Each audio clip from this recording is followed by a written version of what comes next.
Okay, so this is gonna be another one of those impromptus. I think I've just come to the conclusion that I'm gonna record and post things as they come to me, because to be really honest, from my experience, sitting down to actually like apply some sort of understanding or experience is very, very difficult. It's not only difficult to have the experience in itself, but it's difficult to want to willingly, I don't know if want, it's more like going into an experience where you're like, oh yeah, like I'm totally gonna go into this feeling like crap, knowing I'm gonna feel even worse afterwards, and I still have to function. This will also be quick, because I have other things that I need to do. But I felt compelled to record this video because this is something that I experience often as a survivor. Part of having complex CPTSD, I think C is complex, but basically just prolonged and repeated trauma for an extended period of time. And everyone, this buzzword that everyone likes to use, being triggered and like what that means. So something that has helped me immensely in this journey of trying to heal, even though I'm still very much being re-traumatized repeatedly through the legal system, is therapy, and going to therapy, getting an outside perspective from somebody I know has my best interests at heart, that I know is trying to help me heal and get past everything that has happened. And triggers are one of those things that until you can, for me, let me just put a disclaimer. I use like royal we's, whatever. Like, I am talking solely about my experience. I'm not trying to talk about anybody else's experience, because as I said before in other videos, the first one, and what I will say going forward is that everyone's experience is their own. And even if we have the exact same experience, the exact same thing, the exact same time, the exact same way, how we experience that event is totally different. So I don't speak for any other DV survivors. I don't speak for any current victims, former victims, future victims and survivors. I only speak for myself. But for me, one of the really, really hard things when I got out is I didn't really understand what being triggered felt like, because everything felt crazy, and I was trying to like make sense of everything and couldn't. And I went from being isolated and not even understanding like kind of what was happening fully, to all of a sudden I'm out on my own. Things like when I was in this environment, I had already accepted that I was dead, that I was going to be killed. Like, I guess that was just something that I just knew almost. And so when I would have like thoughts of the future or dreams of things that I would do or could do, I knew they were never going to happen. In my mind, I had accepted that they were never going to happen. And so when I got out, and I was like, oh my God, like you go from just surviving every day to now having opportunities to actually do things you never thought you'd ever have the opportunity to do. And now you got to figure out how to live.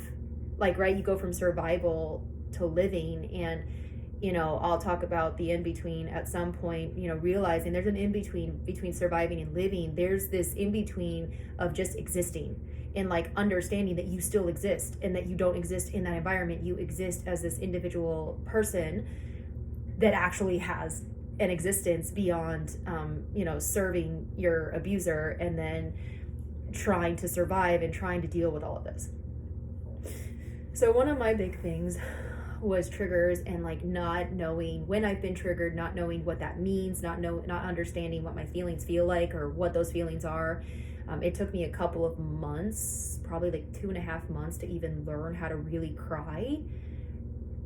I didn't to me, crying wasn't an option because crying was weakness that was, going to be used against me. Or the other way I kind of got out of it was like, or got myself out of crying was like, it's not going to do any good anyway. So not only is it not going to do any good to cry about it, but it's also not going to do any good because it's going to be used against me. I'm going to be called weak. It's going to be used as a weapon of like, oh, you're crying. So like, I just literally just learned how to, quite literally, people have watched this happen, quite literally suck tears back into my face. So as soon as I would start crying, my brain, my mind, whatever, my protection mechanisms for myself go, do not do that. Don't you dare cry. Don't you dare start it. So then I stop because I have to, in my experience, I have to stop crying.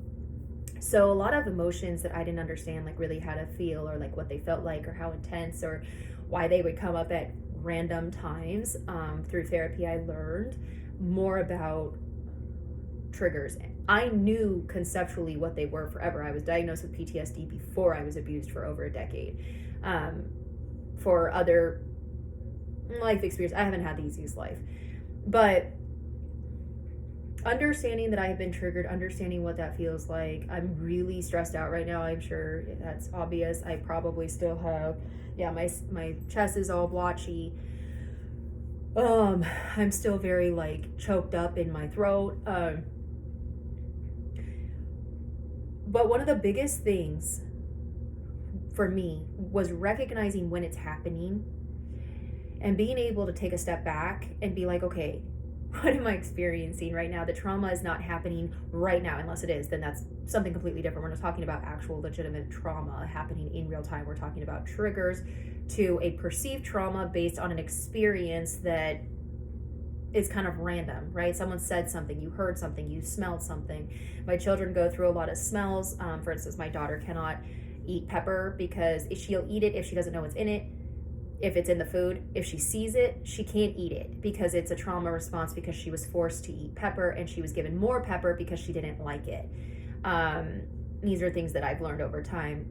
My son, anything to do with birthdays, because the final major event was on my birthday. And so anything to do with birthdays, bringing up birthdays causes a trauma response in my son because he was there when it all happened. So taking that step back and saying, okay, what am I experiencing right now? Like, why am I upset? Why am I feeling the burning in my chest? Why do I feel like my skin is crawling? Why is my throat closing up? Why is my heart racing? Why are all these things happening? Now, one of the other things that I experienced, it was really, really difficult, is like almost arguing with myself, like, is something actually happening? Did something bad happen right now? Or is it because I'm a survivor that when you've been abused for so long, everything looks like abuse? So I have this argument with myself because I don't want to overreact, but I also don't want to underreact, right? Because I don't want to be abused again, but I also don't want to overreact and just be seen as ridiculous and hysterical because I have a hard time telling the difference. I've gotten better about that, but that was one of my biggest struggles, was basically gaslighting myself and thinking that I'm crazy because that's what I was told forever, for 10 years, over 10 years, that I was crazy, I was the problem, so gaslight from the abuser, but then also myself, right? Like a survival mechanism for me was gaslighting myself while I'm also being gaslit by this other individual in order to just make it through whatever is happening. So I don't know why I was going to say that in the past tense because it's not true. I am not past that. I have gotten better about recognizing it. So the reason why I record is because this literally just happened, where my current relationship, this individual is an incredible human being, absolutely incredible human being. Like, he's one of those that I've known forever, and is just one of those people that you kind of look at him and go, how are you so loving and kind and generous and ready to take on all of this out of just love and respect and honor? And it's just he's a beautiful person. And so we're playing around, or he was playing around, and I'm working on something, and we're playing around, and And I felt myself get angry. Now, in normal relationships, well, I can't speak for all relationships. In what I think is normal relationships, based on, relationships with my friend, like what my friends have, touchy-feely playing is normal, right? Like it happens. I'm sure there are relationships where it's not like that, and that's okay. And I'm sure there are relationships where it's like that's always the case, and that's okay too. But I historically haven't had like necessarily an issue with this with my current partner.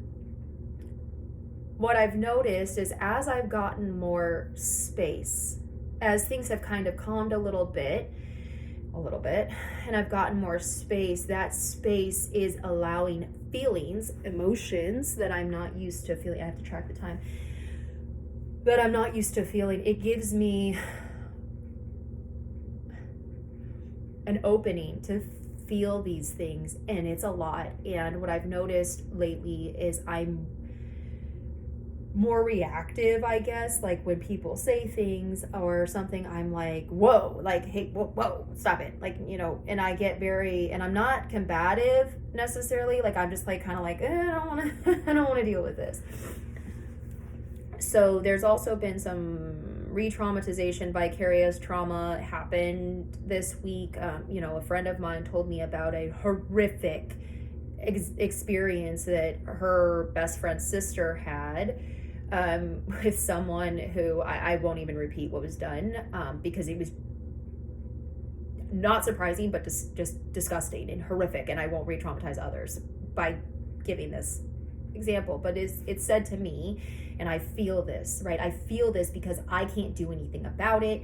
It's very triggering to me in that I can relate to this woman who went through this. I can relate to the fact that she has, children, same gender as my children. So I'm making these connections. Now, this is not a conscious thing. This just happens for me. This just happens. Like I make these relationships, I make these connections, and I have to consciously separate myself.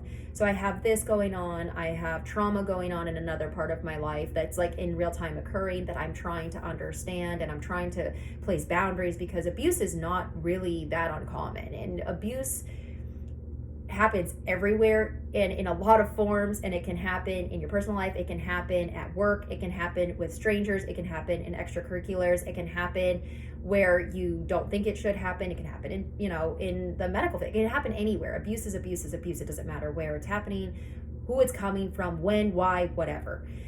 So I'm dealing with all of this. I'm already emotionally very raw and vulnerable right now. So he's playing around, and I'm like, okay, I'm like, okay, stop. And at one point, I got kind of a more stern tone. Not really, but kind of like, okay.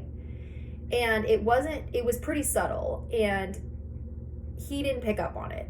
This is not his fault. This is not his fault. Like, there's no way. I went back through it. And so he continues to kind of play because I'm normally like, ha, ha, ha, like, it's fine. But in this moment, for some reason, I wasn't okay. And I think it's because of this last week of just craziness. Like, this is like in my brain, like constantly being, attacked. And like, I had to go to court and like all this stuff. So I feel my chest close, and it starts to get very tight. And I feel my chest get hot, and it's crawling up my throat on the outside, and I start to get very warm but freezing at the same time. Now this is my way of knowing what's happening. And I start to have a hard time breathing. I can feel my face starting to tingle. Like I can feel my hands are shaking right now. They still are from when it started. I can feel my hands starting to shake. I can feel my legs starting to shake, and I can feel that I'm getting ready to have a panic attack. And I also feel anger.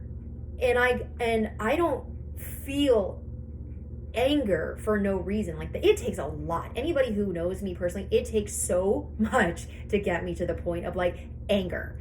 And otherwise it's just like frustration or annoyance or like whatever. Anger. And I'm like, why am I feeling this? I check in with myself. I'm like, oh, wait. So in that moment, what I needed it to stop. And we've had these conversations. He very much is understanding of like the trauma that we have been through, me and my kids. Like this is a known thing. So I'm a little bit more forceful, and I go, okay, stop. Like, I'm like, no, like, okay, stop. And he does immediately. Perfect response. Like, I don't know why that is so hard for so many people, but what I tell my kids is no means no under all circumstances. No does not have to be deliberate, like literally said no. No, stop. I don't like that. Don't do that. I don't appreciate that. Don't touch me there. Don't talk to me like that. Those are all no, and no means no. So, perfect response. I say, okay, stop. And he does immediately. Now, he doesn't freak out. He just sits there and waits for me to come to get to an understanding. So I get up and I walk away because I need a moment to understand what the hell is happening. And he waits. He doesn't say anything. He doesn't like, he doesn't make it about him. Again, another thing that I don't understand why it's so difficult for people to do, making everything about them. It's not about you in that moment. It's about the person who's experiencing this. So again, perfect response. He waits. So I come back and I explain to him that I have come to the conclusion of like why I'm having this reaction. And I explained to him the reaction. Now, this is terrifying for me because now I'm in this position where I'm like, okay, I've been triggered, very obviously. How do I tell this person that I love very much, that has done literally nothing wrong at all, nothing, that I'm having this experience from something that he did, but he couldn't have known that he was doing something because it hasn't been discussed, and I didn't even know it was happening until I walked away and kind of checked in with myself, and not upset him that he's hurt me without knowing, right? So like, it is a scary thing for me. It's something that I am very aware of how he's gonna feel and how other people are gonna feel when I have these responses. I usually tend, like I've told everybody close to me, like if I say, I gotta go, stop, I need a break, I gotta hang up, they know what that means. They know that in that moment, I have recognized that I am triggered. I gotta go. I can't talk anymore. I need to take a step back. I've made this clear at work that this is something. I'm very open and honest about what I've experienced, because this is my experience. This is something I've been through, and I don't want to put that on somebody else. And by giving them that knowledge ahead of time that this is a thing, they are able to be much more understanding of what I'm experiencing, and they're put in a position of knowledge to do the right thing. Now, if they don't after that, well then, they're just assholes. I don't know. But I've at least done my part to make them informed.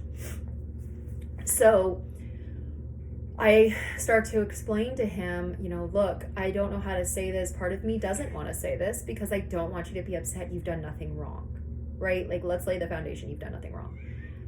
But this is where this is coming from. And I go on to explain, I remember the exact moment where I tried to draw that boundary of I'm not an object. My body is not your object. My body is my body. And sex was very much weaponized. Anything sexual was very much weaponized. My body was not mine for a very, very long time. And I was definitely coerced. I was threatened. I was given that whole, you're not fulfilling your wifely duties, or, we got into this relationship under this pretense, I guess, or this understanding, and now you're someone else, and like, why are you like this, and whatever. I can't say that. We have not all heard it. I have heard it a lot. And I remember the exact moment that I said something about how it made me feel. And I said, when you touch my body in ways that I don't want to be touched, and I try to stop you and you keep doing it, you objectify me. And when you objectify me, it's hurtful, because I was sexually assaulted when I was a teenager. So that is a lot for me. And I explained this to this individual, thinking like, oh, well, right, he loves me. Like, he's gonna understand. He's gonna respect that boundary. And the opposite was true. Now, again, let's say let's just go through all the things that people are going to say. Oh, you should have stopped then. You should have known better. You should have done something different. You should have gotten out of the relationship. You should have. Again, you weren't there. You weren't living my life. You weren't experiencing this. You don't have my history. Again, all of our experiences are different. So if you have those kinds of opinions, you can either keep watching and learn, or you can leave. That's really kind of what it comes down to for me. So unfortunately, the response to this disclosure, this boundary, was the opposite. In that moment, I was basically blamed. I was called a prude. Now, he initially was like, okay, like that makes sense, but I'm not that person, and it's not fair to put that on me. And like, I'm just trying to be loving with you, and I'm just trying to play, and you're so serious, and you're so this. Anybody who knows me personally, I literally, my son the other day asked me, does everything have to be a joke with you?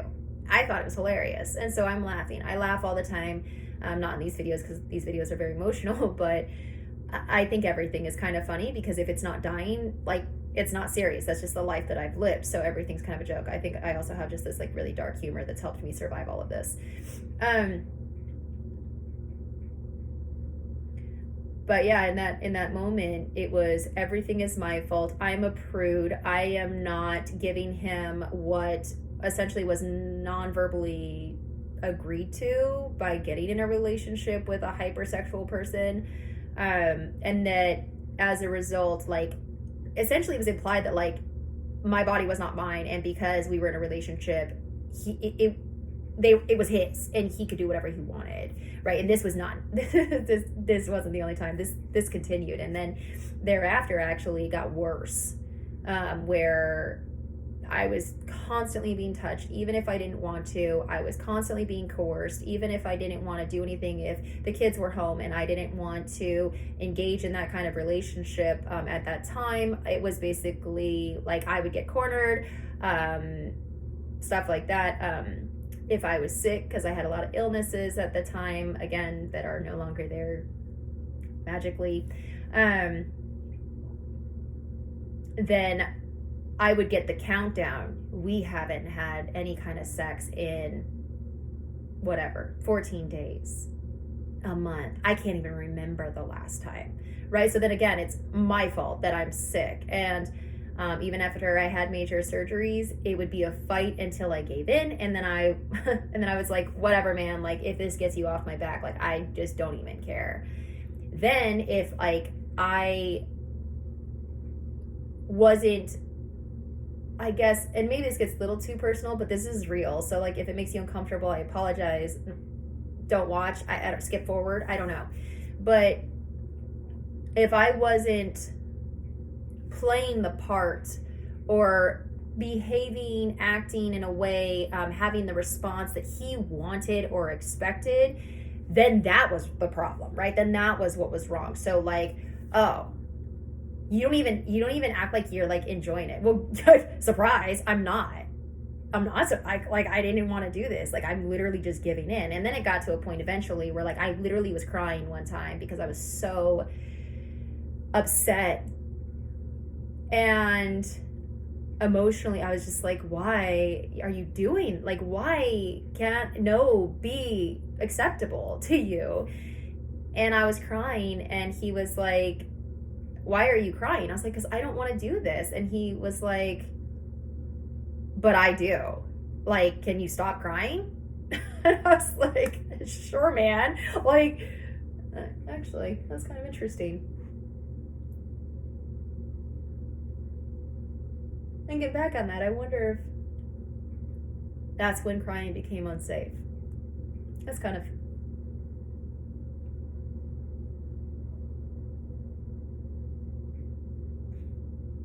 shitty.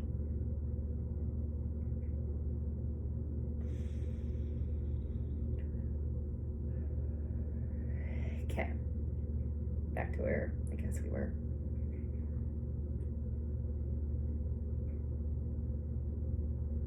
Okay, and the tears are back in. So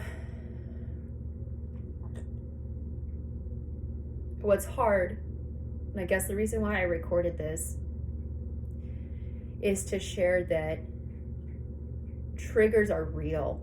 They are real, and they're random. They feel random, and sometimes, I don't know what's done it. I don't know what it is. I know that I've been triggered, but I'm not in a place where I can figure out why. I don't know what's happened. I don't know if it's a smell, a sight, a sound, a certain phrasing, a certain date, something I've seen, a person that might look familiar.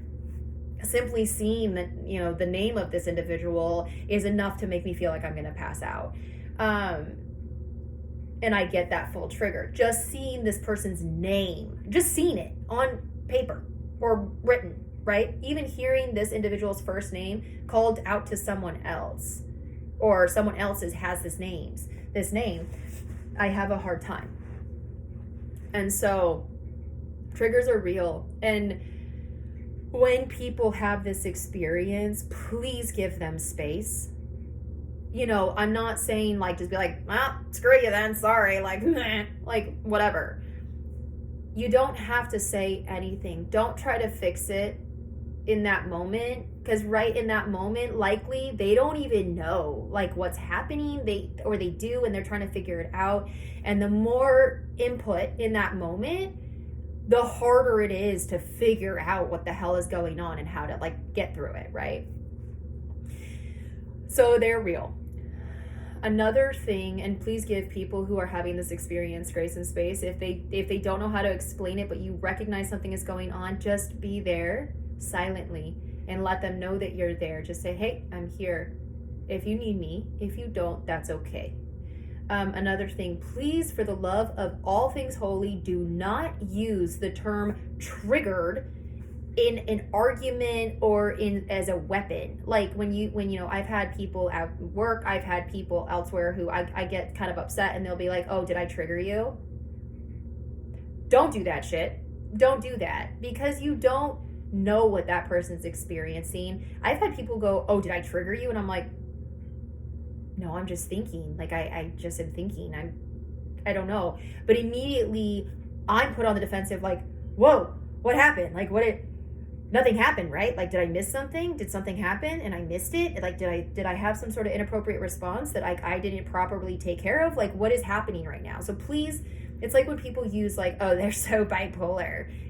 Unless you are literally a mental health professional, you literally have bipolar disorder, you know someone intimately that has bipolar disorder, or you have read the DSM-5 or whatever, you've done extensive research, that is not for you. That's not for you. Bipolar disorder and a lot of mental health illnesses are very complex in nature in themselves. That's not a weapon. That's not for you to use as a, laissez-faire, oh, they're so bipolar. Oh my God, they're totally skits right now. Don't do that. That's so offensive that you wouldn't go up to someone and be like, oh my God, you're so cancer. Don't do that. Don't do that. Mental health illness is an illness, just like diabetes, cancer, any other thing that we tend to oh my God. Mental health is health. It doesn't matter if it's your physical existence or your mental existence. It's all the same. It's all interconnected. So please do not do things oh, I'm sorry if I triggered you. It's not your place. And for those who experience, I would just throw out, it's okay to experience it. It's okay to check in with yourself. If you feel that, take all the time you need to figure out why you feel that. And if you are worried about people judging you, you can just say, excuse me, I need a moment. I'm going to walk away. That's it. Walk away. Or just say, I need you to stop right now because I am not comfortable with this. Take your space, take your time, figure it out. If you can't figure it out, maybe have a friend, maybe have someone that you can talk to, a therapist that's this is what I experienced, and they can help you work through that. The other thing is, don't try to figure out how to fix it in the moment, or what just happened. I know what happened. I know what that trigger was. I know where it came from. Obviously, in real time, I kind of made the connection of, I think when crying was no longer safe for me, and it wasn't acceptable. My heart's going. I have multiple arrhythmias from the final assault and everything that has happened. So sometimes when I get stressed, it goes a little nuts. Where was I? Oh, don't try to fix it in that moment, because like I said, or what I was saying, I don't even know how to fix what just happened right now. Like, and there might not be a fix. It might just be learning how to cope. It might be that you go to therapy and you talk about it and you try to figure out a way to cope, to deal with it, to some calming exercises. I hate the word fix, and I'm a little pissed at myself that I even used it.